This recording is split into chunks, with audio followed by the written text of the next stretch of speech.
Bonjour et bienvenue dans ce tutoriel qui a pour objectif de vous montrer comment dupliquer un élément.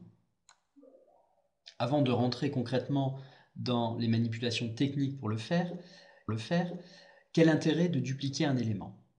Voici ici par exemple un élément qui a été créé, alors un élément de type activité, puisque seuls les éléments de type activité, activité stagiaire ou ressources peuvent être dupliqués. On ne peut pas dupliquer un bloc.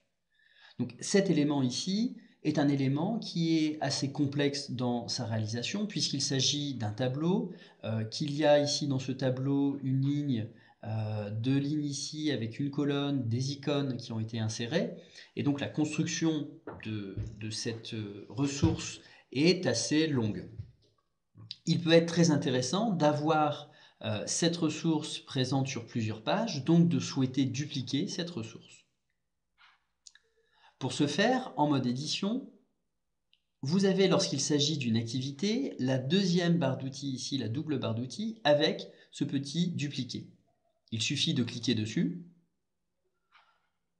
Voulez-vous dupliquer cet élément de type page qui s'appelle étape 1? Oui, continuez. Et là, petit conseil, vous modifiez directement la copie.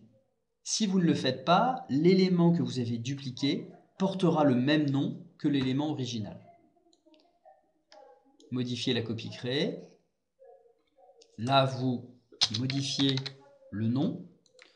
Vous pouvez modifier bien entendu le contenu, c'est-à-dire ici nous allons l'appeler étape 1 bis. Et vous enregistrez pour revenir au parcours. Vous voyez que sur cette page n'apparaît pas l'élément que nous venons de recréer.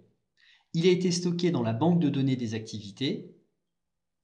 Et pour l'ajouter à une page, vous allez dans Ajouter, ajouter une activité existante.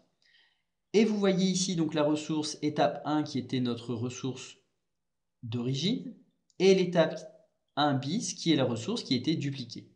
Vous pouvez donc ensuite la sélectionner pour l'ajouter sur la page ou une autre page. Et vous avez ici donc deux ressources distinctes que vous pouvez modifier indépendamment et cela vous permet de gagner un temps considérable lorsque vous avez construit des ressources avec des organisations un peu complexes, avec des images, puisque vous voyez ici qu'il n'est pas nécessaire de recréer les liens des images.